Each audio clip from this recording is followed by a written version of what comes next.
नमस्कार गाववाल्यानो आणि कोकणकरांनो, चला मग देवगडला सत्यनारायणच्या पूजेचे दर्शन घेण्यासाठी. आपल्या मनात आलं तर आपण कुठे पण जायला निघतो.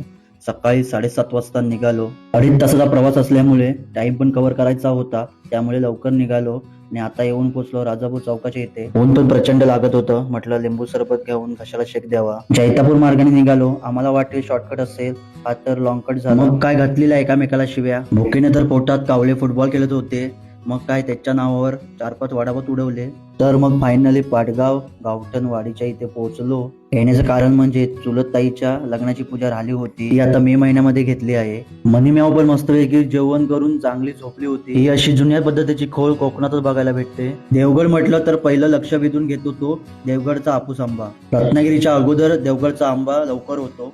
मग सत्यनारायण पूजेचं दर्शन घेतलं. तुम्ही पण दर्शन घ्या आणि बोला सत्यनारायण महाराज की जय. थोडी झोप घेऊन संध्याकाळी आम्ही परत निघालो राजापूर ओणीला. तिथे आमचा लाठीकाठीचा कार्यक्रम होता. सूर्यास्ताचा आनंद घेत आम्ही पोहोचलो कार्यक्रमाच्या इथे. लग्न असल्याने हा कार्यक्रम ठेवण्यात आला होता.